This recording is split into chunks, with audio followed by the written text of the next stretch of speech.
এখন আমরা পড়বো হলো কোষ বিভাজন। কোষ বিভাজন করতে গেলে আমাদের কোষ সম্বন্ধে জানতে হবে। আমরা কোষ সম্বন্ধে পুরো বিস্তারিত পড়লাম, যে কোষটা কি, কোষ কিভাবে, কোষের কি কি উপাদান থাকে, এগুলো সবই আমরা দেখলাম।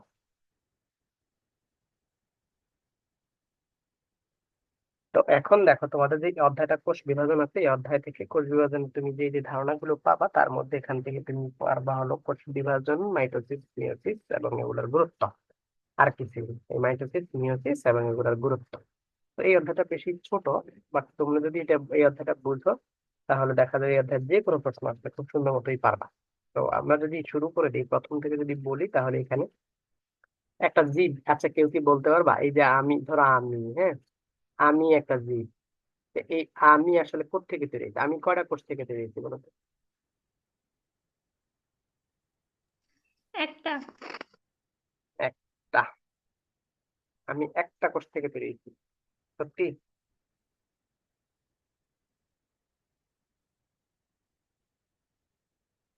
আর কেউ কি বলতে পারবা? আমার দেহ তৈরি হওয়ার জন্য কয়টা কোষ লাগছে?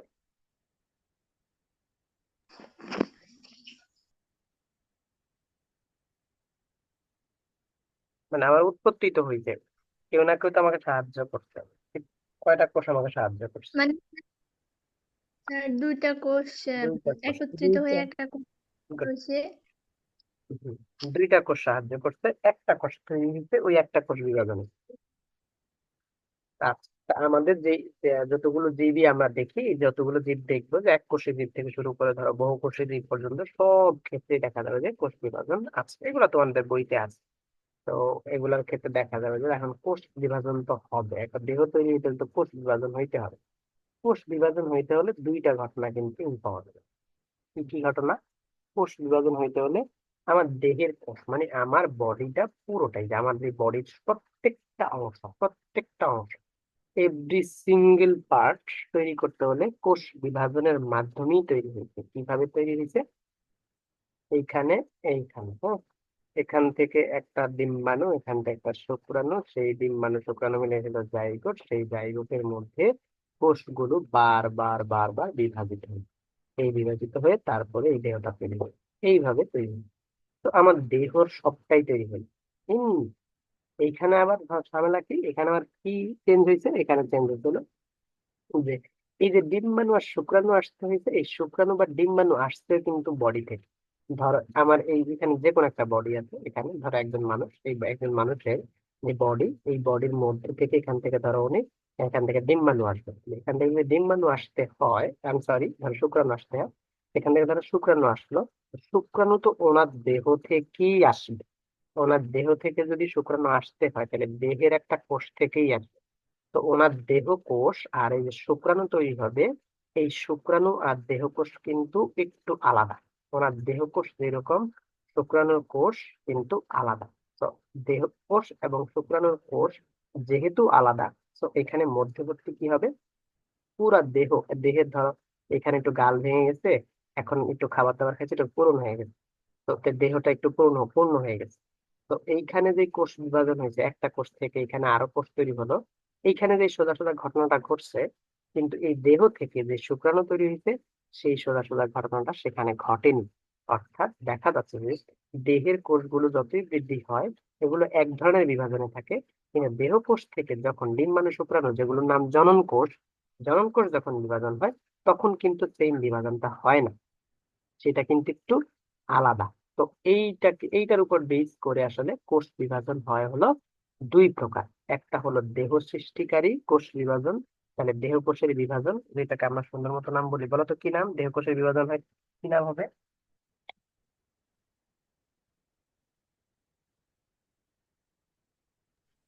মাইটোসিস।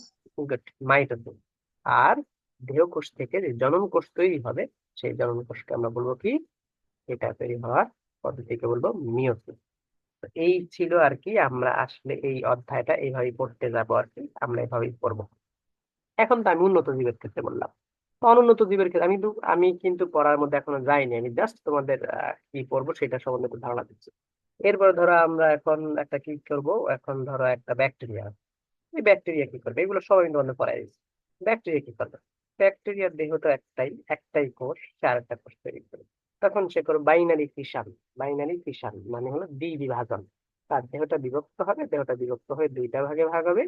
এই দুইটা ভাগে ভাগ হয়ে এখন তার এইবার সংখ্যা বৃদ্ধি করবে, এটা নাই। এইটাই এখন এই দুইটাইতে পরিণত হবে।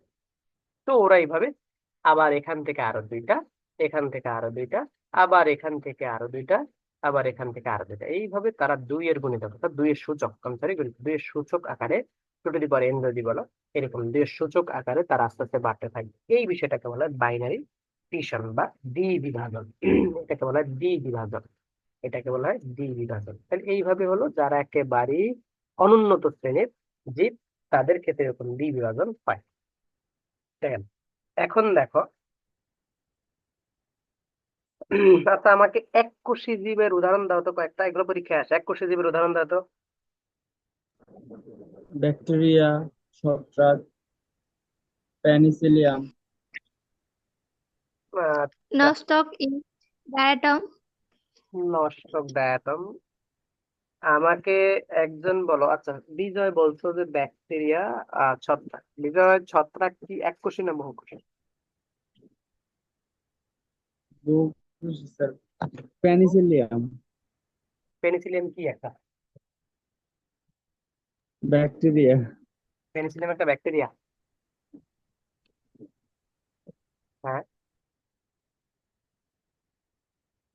Penicillium bacteria. হ্যাঁ, ইরামনি তুমি বলো পেনিসিলিয়াম কি?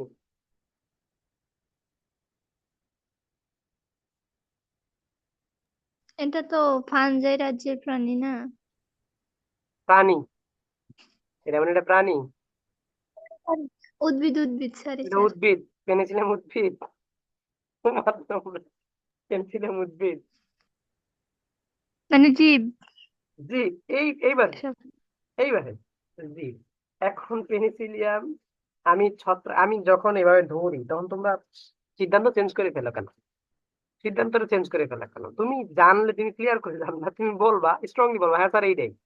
তুমি ভয় সিদ্ধান্ত চেঞ্জ করে স্যার আসলে, বলো। স্যার আমরা সাধারণত জীব মানে সাধারণত যদি জীব বলি তাহলে তো প্রাণীকে বোঝায়, এই জন্য হচ্ছে যে হ্যাঁ হ্যাঁ, মিস্টেক এটা হয়েছে। এটা এটা আমাদের কমন ভুল হয়ে যাও। ওকে, এখন দেখো, এরপরে আমি যদি বলি যে ছত্রাকের কথা বললাম, যে ছত্রাক এককোষী আছে, ছত্রাক আবার কি কোষী আছে? বহুকোষী আছে। তা আমি এই জন্য বললাম যে ছত্রাক বললে ছত্রাক নির্দিষ্ট করে বলবা, তোমরা পেনিসিলিয়াম বলতো তো সমস্যা হয়েছে না? পেনিসিলিয়াম হয়েছে না?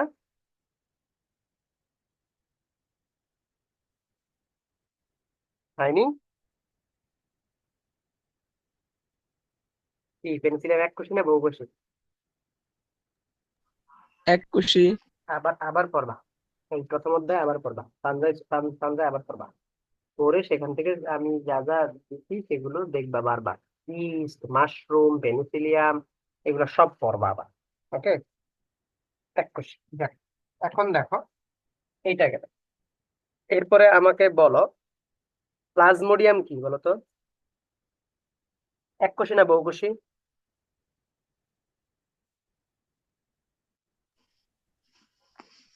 এককোষী। কেন এককোষী? কিরকম, তুমি একটা ব্যাখ্যা দিতে হবে এককোষী কেন। ঠিক কোথায় জানলা যে এটা এককোষী? স্যার এটা তো একটা ব্যাকটেরিয়া। কেমনে বুঝলে ব্যাকটেরিয়া? কিসে কেটে কোথায় পাইছো এই ব্যাকটেরিয়া, যে ব্যাকটেরিয়া? ওই যে আহ, বৈজ্ঞানিক নামের ওখানে। এই যে ভেরি গুড, প্লাজমোডিয়াম ভাইবেক্স, যেটা ম্যালেরিয়ার কি, এটা ম্যালেরিয়ার জীবাণু। জীবাণু। এটা ব্যাকটেরিয়া, এটা ব্যাকটেরিয়া প্লাজমোডিয়াম। আমি তো যতটুকু জানি প্লাজমোডিয়াম হলো প্রোটোজোয়া, প্লাজমোডিয়াম ভাইবেক্স হলো ব্যাকটেরিয়া। আচ্ছা, একটু আমি এটা ক্রস চেক করে শিওর হয়ে যাবো, আমার হঠাৎ করে কেন হঠাৎ চলে গেল। আচ্ছা, এরপর আসলো কি, ব্যাকটেরিয়া, অ্যামিবা, প্লাজমোডিয়াম, এগুলা। তাহলে এককোষী জীব কি কি করবে বলতো? এরাও কি করবে? এরাও কি বিভাজন করবে না? এরাও বিভাজন করবে। তো এরা তো অনন্য, অনুন্নত গুলো বিভাজন কিভাবে করবে? অনুন্নত গুলো বিভাজন করবেই হলো ওই যে বাইনারি ফিশন আছে, স্পোর তৈরি করবে, মানে রেণু তৈরি করবে, রেণু দেখা দিবে, ওই রেণু থেকে অসংখ্য তৈরি হবে। এরপর ধরো এককোষী জীব তো গেল, আবার বহুকোষী জীব তো জানোই। বহুকোষী জীব। আচ্ছা, বহুকোষী জীবের ইংলিশ নাম কি বলো তো?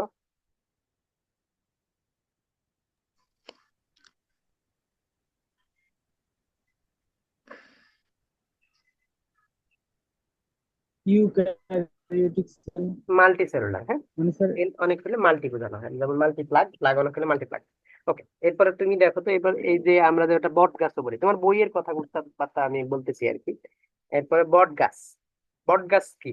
বট গাছ কি বহুকোষী না এককোষী? বহুকোষী।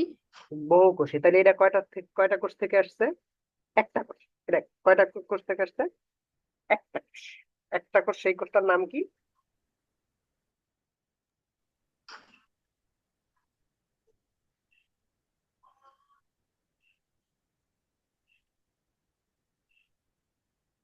এই একটা কোষ থেকে যদি বলি, সেটা সেই কোষের নাম তো তোমার জানার কথা।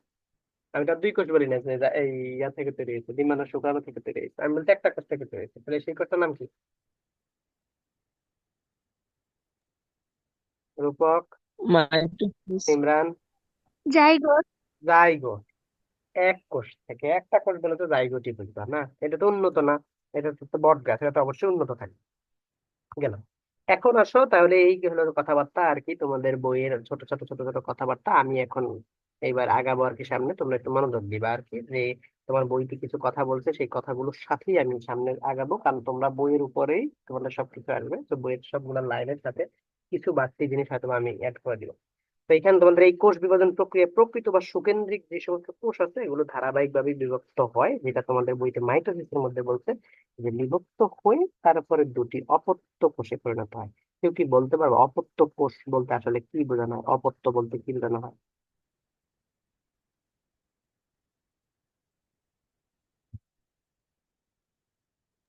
অপত্য যদি না মানে বলি। স্যার এই হ্যাঁ, কোষগুলো, বলো। এই কোষগুলো অপরিপক্ক, অর্থাৎ মানে সাধারণ যে কোষ গুলা থাকে সেগুলো হচ্ছে পরিপক্ক হয়, কিন্তু এই কোষগুলো অপরিপক্ক হয়। এই কোষগুলো অপরিপক্ক হয়। আচ্ছা, এটা বলতে পারো। তবে অপত্য মানে হলো ডটার। ডটার, অপত্য মানে কি? ডটার। ওকে, অপত্য মানে তোমরা মনে রাখবা, এটা কি হবে? ডটার। এটা তারপরে আস্তে আস্তে পূর্ণাঙ্গ হবে। ওকে, এটা আস্তে আস্তে পূর্ণাঙ্গ হবে, তারপরে সে আবার কি করবে? সে আবার সেল ডিভিশন করবে। তার মানে একটা কোষ থেকে, ধরো এই একটা কোষ, এই একটা কোষ, এই কোষ থেকে এখন তৈরি হলো এই একটা কোষ, এই একটা কোষ। তাহলে এই কোষ থেকে ধরো দুইটা কোষ তৈরি হলো। তাহলে এখন যে এই দুইটা কোষ তৈরি হলো, এই দুইটাকে বলা হয় অপত্য কোষ। এই দুইটাকে বলা হয় অপত্য কোষ। আর এইটাকে বলা হয় মাতৃকোষ। তাইলে এখন হাত বলো তো, মাতৃকোষ কোথায় থাকে? মায়ের দেহে নাকি বাবার দেহে? মায়ের দেহে। মায়ের দেহে। সেই ইয়া বলো তো, সিমরান বলো তো, মাতৃকোষ কোথায় থাকে, মায়ের দেহে না বাবার দেহে?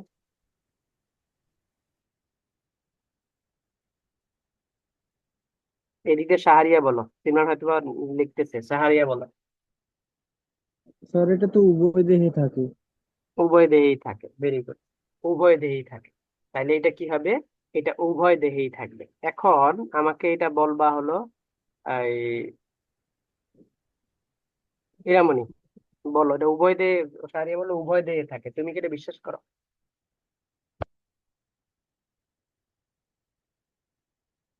মাতৃকোষ। যেহেতু কোষ বিভাজন মানে না। যেহেতু কোষ বিভাজন সকল জীব কোষের জীব কোষে ঘটে, তাহলে সেটা উপদেই থাকে। হ্যাঁ, আমি তো কোষ বিভাজনের কথা বলছি, আমি তো আর কোষ কি ছেলে না মেয়ে সেটা বলছি। কোষ তো সবার বডির মধ্যে থাকতেছে। তো এইটা কোষ বিভাজন আসলে কি বোঝানো হয়?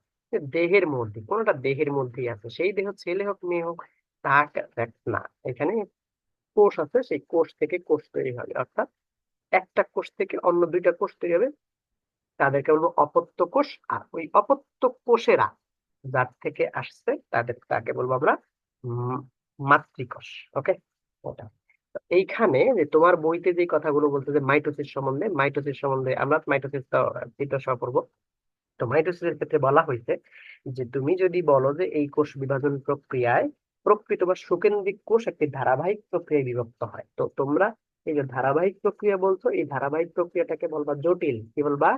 জটিল। লিখে পেলো, মাইটোসিস একটি জটিল প্রক্রিয়া। মাইটোসিস লিখে পেলো এটা। মাইটোসিস একটি জটিল প্রক্রিয়ার মধ্যে দিয়ে আসে। যেখানে একটি কোষ থেকে, মাইটোসিস একটি জটিল প্রক্রিয়া যেখানে একটি কোষ থেকে দুটি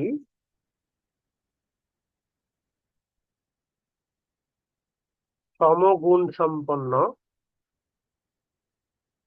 কোষ তৈরি হয়, মানে মাতৃকোষের সমগুণ সম্পন্ন কোষ তৈরি হয়।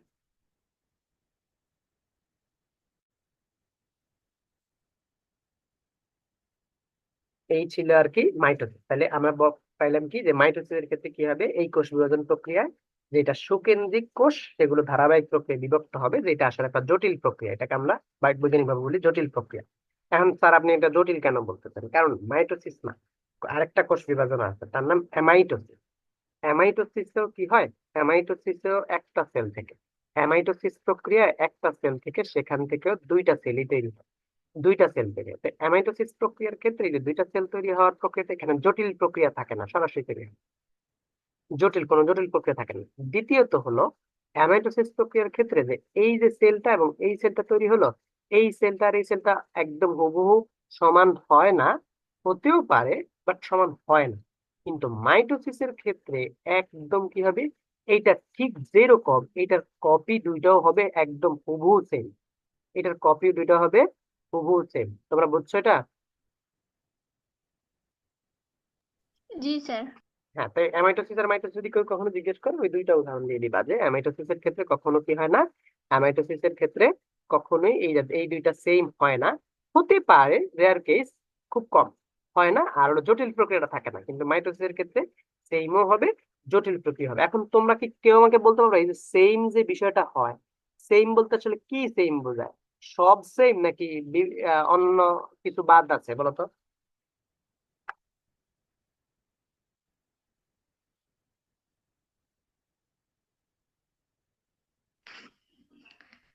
সেম বলতে এরা মায়ের মতো এবং একে অপরের মতো। একেবারে হুবহু কপি হয়। হুবহু কপি বলতে কি, এর মধ্যে যেই পরিমাণ ক্রোমোজোম থাকবে এর মধ্যে সেম ক্রোমোজোম থাকবে, এর মধ্যে সেম ক্রোমোজোম থাকবে। তার মানে বিষয়টা দেখছো, এখান থেকে জাস্ট ফটোস্টেট মেশিনের মতো, ফটোকপি মেশিনের মতো যেভাবে আমরা ফটোকপি করি একদম হুবহু সেইভাবে ফটোকপি করার মতো হয়। এই যে তাহলে স্যার দেখেন তো, একটা কোষের মধ্যে তো স্যার কি থাকে, আমার এই কথাগুলো বুঝো তাহলে দেখা যাবে যে ওই সামনে যখন আমি বিভিন্ন এই এটা কি বলা হয় বিভাজন গুলো দেখাবো সেখানে কিছু জিনিস ধরতে পারবা। এইখানে দেখো তো, এই সেলের মধ্যে এই নিউক্লিয়াসটার মধ্যে কি থাকে, অনেক ক্রোমোজোম থাকে না, এই সরি ক্রোমাটিন তন্তু থাকে না? তো দেখো তো এই ক্রোমাটিন তন্তু বা এটা ধরো খাটো মোটা হয়ে ক্রোমোজোম হবে, হুবহু ক্রোমোজোমটা এই ক্রোমোজোমটা যেরকম এইখানের ক্রোমোজোমটা এখানের ক্রোমোজোমটা একদম, মানে এটার ভিতরে ক্রোমোজোম আর এটার ভিতরে ক্রোমোজোম একদম সেম হবে, এটার ভিতরে ক্রোমোজোম আর এটার ভিতরে ক্রোমোজোম একদম সেম হবে।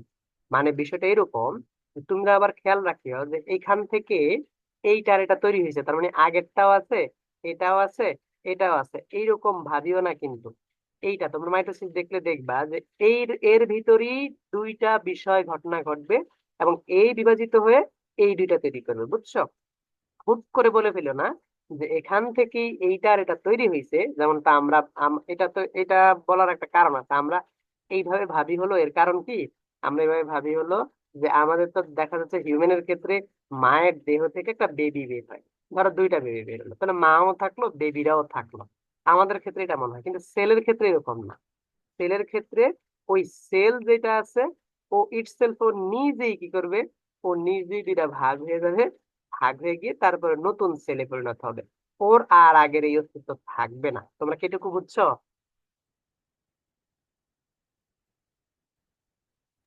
জি স্যার। জি তাহলে স্যার। এই এই যে ঘটনাটা ঘটে এর মধ্যে, তাহলে এইখানে দেখো তো ওর যে ক্রোমোজোম থাকবে এই ক্রোমোজোম গুলো এখানেও কপি হবে। এই যে ক্রোমোজোমের কপি হবে, তাহলে খুব ভালো করে মনে রাখবা, আসলে ক্রোমোজোমের কপি হয় মাত্র এক কপি। কয় কপি? এক কপি। তাহলে এইটা আছে, এইটা একটা ধরো মাতৃ সেল, তাহলে এই ক্রোমোজোমটা একটা কপি করলাম, ধরো আমি এটা কপি করলাম, ওকে, এই ক্রোমোজোমটা কপি হলো, তাহলে এই ক্রোমোজোমটা কপি হলো, তাহলে এইখানে একটা সেল তৈরি হলো। তাহলে এখন কটা হলো, এই মাতৃ সেল আর ডটার সেল, তাহলে এই দুইটা। তাহলে এইখান থেকে আমি বলতে পারি ক্রোমোজোমের একটা কপি হয়ে যায়। কপিটা কেমন, একদম হুবহু কপি হয়। তাহলে হুবহু কপি মানে জিনও হুবহু কপি হয়ে গেছে। তাই বলা হয়ে থাকে যে মাইটোসিস কোষ বিভাজনের মাধ্যমে দেখা যাচ্ছে ক্রোমোজোম একদম এখানে থাকে, যদি এখানে যতগুলো ক্রোমোজোম থাকবে এর যে সেল তৈরি হবে বিভাজন হয়ে, সেই হুবহু ওই সেলটার মধ্যেও ওই একই ক্রোমোজোম থাকবে এবং দেখতে জেনেটিক্যালি জিন থেকে শুরু করে ডিএনএ সবকিছু সেম। তো এইটাকে কোথায় বলা হয়, এটাকে কিভাবে বলা হয়? ধরো আমি যদি বলি a+b is equal to x+3, তাহলে এই কথা দ্বারা বোঝানো হয় a+b এর মান যা হবে x+3 এর মান তাই হবে।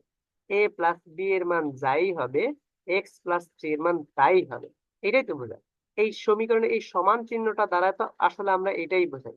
তাহলে দেখো তো একটা সমীকরণের এই পাশে যা এবং এই পাশে তা, এটা দিয়ে মধ্যখানে সমান চিহ্ন দিয়ে বোঝায় এরা দুজন সমান। ঠিক একটা মাতৃকোষেও যেমন কি থাকে, এখানে যা থাকবে তার অপত্য যেই কোষটা থাকবে সেই অপত্য কোষটাও একদম হুবহু সেম থাকবে। তাহলে এই জন্য এই বিভাজনটাকে বলা হয় সমীকরণিক বিভাজন। সমীকরণে যেমন দুই পাশে সেম সেম থাকে, এদের ক্ষেত্রেও দুই পাশে কি থাকবে, সেম সেম থাকবে, মানে মা যেমন তার ডটারও এরকম হবে। এই জন্য মাইটোসিসকে বলা হয় সমীকরণিক বিভাজন। বুঝছো এটুকু? জি স্যার।